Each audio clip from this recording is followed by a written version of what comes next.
As I tweeted the other day, there's levels to this game. Billy Gilmore, Champions League winner. Phil Foden, come on, calling Rory out? I'm calling him out. Oh my God, he's calling Big Rory out. Come on.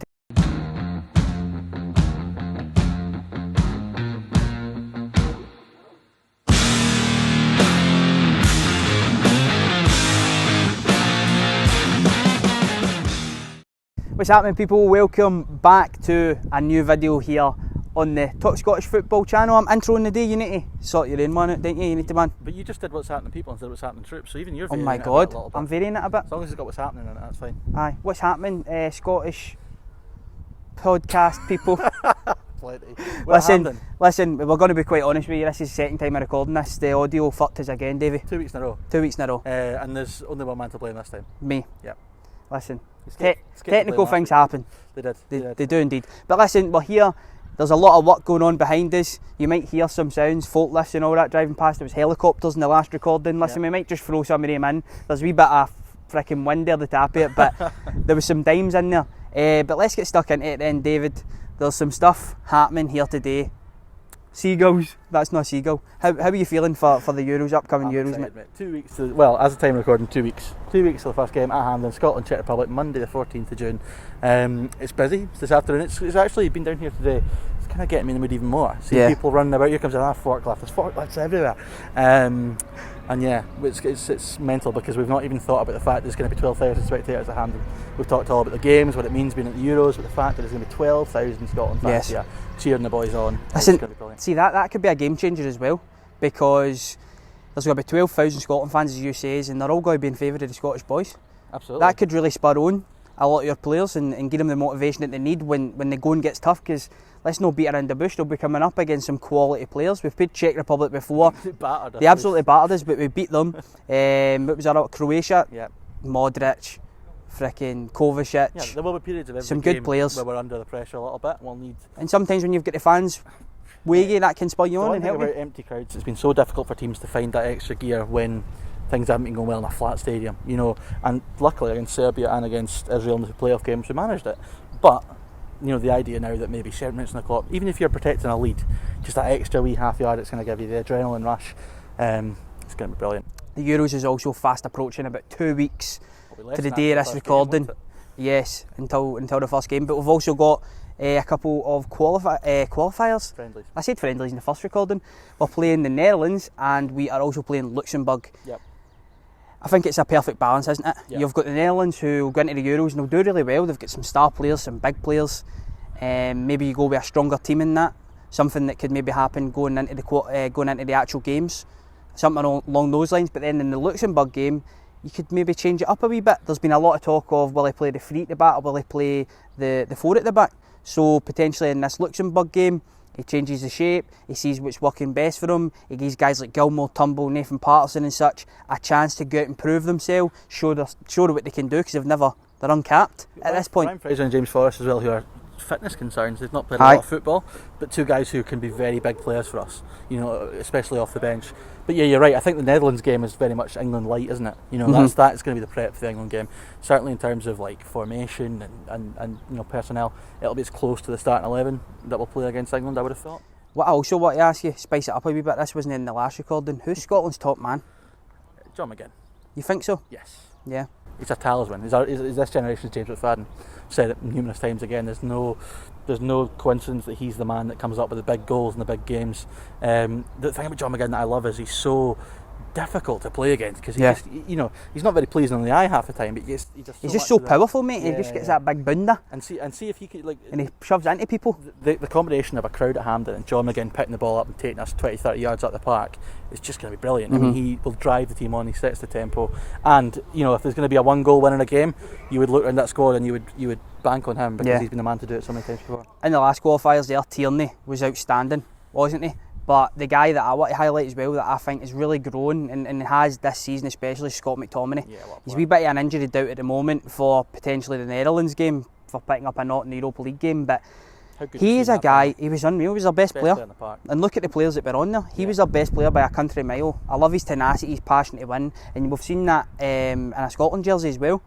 There's sometimes guys who, obviously he's got the English accent, he's English at the end of the day, maybe he's half Scottish or whatever, but he's been brought up in England and such. Sometimes these guys get a wee bit of stick and maybe get unjustly judged. Yeah. He knows what it means to play for Scotland, doesn't he? He photos wants of to him. be here. He always turns up for squads, and I've been so impressed with him because he is a player that I counted out, to be honest. Like, the amount of times I watched Scott McTominay, I thought he's no good enough on the ball, and he can still improve, certainly on the ball, but this season I think he's went through the levels, and I look at him now and I think he could be a Man United player for years to come. Yeah, I never thought he would. I used to say all the time that Man United win a league title, they can't have Scott McTominay in midfield. Change their mind. Roy Keane even says it a couple of months ago. Yeah, so there's still some people that they're looking at him and underappreciating him. The interesting McTominay thing is, though, he's given Steve Clarke a real headache, because I think you want Scott McTominay in midfield. I really do, especially with Ryan Jack not being there. But he's been very, very good at right centre half. Do we change the shape just to get McTominay in midfield? But this is the thing. We've gone from Scotland managers having to worry about how they're going to pick an 11 with all the dropouts from squads, having to play young lads. We are now got all these problems for a manager, and they are great problems to have for a major tournament as well. We are in uncharted territory here. Uncharted. So let's just talk about the qualifier. I keep calling them the qualifiers. So let's just. I'm cutting this. So let's just talk about the games then. How are you feeling going into the first one versus Czech Republic? Probably more nervous than I think a lot of people are, because I think a lot of people are looking at that as the game that we'll win, which I think is a bit disrespectful to the Czechs, because they're very, very good. Good players. That game, I think Ryan Fraser scored the winner in November, October, whenever it was we played them.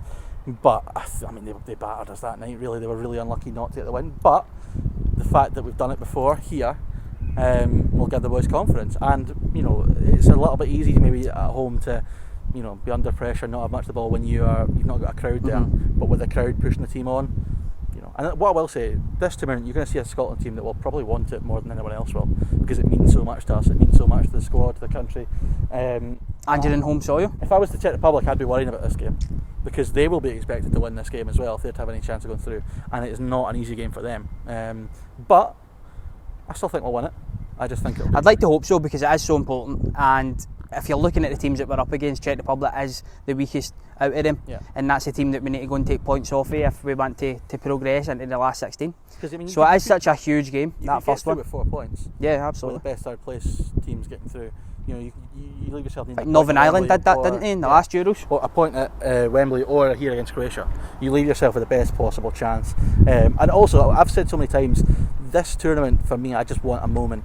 I want a moment where we're all on top of the world. Like I don't care if it's like even going in front of Wembley. We just need to be fair though. When Scotland have qualified for major competitions, they have gave us the moments. Like, there's a lot of talk about England choking in major competitions, and yes, Scotland might not always have the players to get to the last levels, but I always feel that Scotland have overachieved when you look over the years. They always are. They're doing well. Go back to, was it 78 versus Netherlands? We beat Netherlands 1-0 and such. Like, we have had some big moments. Fucking play Brazil every other week in the World Cup. Do you know what I mean? And we always give them a game. I always feel that Scotland overachieve in a lot of people's eyes. They turn up for the competitions. The 98 World Cup, we went in front against France, I'm sure. I think we got beat 2-1 in the end, but I think John Collins scored 1-0. I could be wrong, but I'm sure we went in front against Brazil. It is going to be absolutely mental. I think that the England game's a free hit. So nobody. All the pressure's on England, mate. Exactly. Nobody expects us to win that, and I would be shocked if those English players want it as much as our team do. Now, listen, that is only so much of a factor. Yes. We are going to need a bit of luck to beat England, but you earn your luck sometimes, don't you? Also, mate, as I tweeted the other day, there's levels to this game. Billy Gilmore, Champions League winner. Phil Foden, come on, second fiddle, mate. Second fiddle. Phil Foden. Oh, word. Bottle merchant. Absolute bottle merchant. Absolute bottle merchant, mate. Hopefully that gets clipped and we get absolute wins for it. Do you know what I mean? That's why I hit. Guy off kick off. Calling you out, by the way. What's his name? Who, Rory? Aye, let's call him out. You calling Rory out? I'm calling him out. Oh my God, he's calling Big Rory out. Come on. To be fair, Rory, mate, that was a bad take. 7-8. 7-8 against Scotland. Mate, you set yourself up for a fall. If it's not 7-8, you're going to look a twat. Let's talk about that then. There is a lot of English there's some English fans that give Scotland credit. They know it's going to be a tough game, especially with Steve Clarke at the helm. They've done the homework, but there's also a lot of fans that think that they're just going to turn up and they're going to absolutely run over the top of us, mate. Different this time as well. McTominay, McGinn, Tierney, Robertson. Yeah. I thought it would have been different. I thought even Liam Cooper at Leeds, captain of Leeds, had a good season. Wee Billy. Wee Billy Gilmore. But no, they never learn. And listen, that's fine. But just know that when we beat you down there, oh my God, I'm coming. We need to win now. Nah, fuck him. Come What if Grealish plays? But coming for him. you got you're out of focus, mate. But no, anything else that we've got to cover? Just really, there's a lot of stuff going on here. There's stuff getting built and all that. Stages, the lot. So there might be stuff going on for the fans. So if you're lucky to have got a ticket, I think it was a ballot system, point system. So you'd had to have travelled to many games as a Scotland fan. Absolute heart out. Just enjoy it. Just go mental. Give it everything you've got. Wish it was 50,000, mate, but it isn't to be. It isn't to be. It isn't to be. But, you know, we've talked about the Czech Republic game, the Croatia game. It's going to be nice to be here for the round of 16 as well. And then a decent home tie and win the quarters. You know, piece of piss. And on that note, before he gets carried away, we will end this video. If you are new around here, make sure to subscribe to the Talk Scottish Football podcast. Follow us on all our socials as well. What are they, David? TSF Podcast 1, Instagram and Twitter. He knows them. Yes, please. He knows them. So follow him, get involved. Also in the comment section below, let us know what you think of the stuff we have spoken about. And we're off. Hopefully, is the audio alright? Result.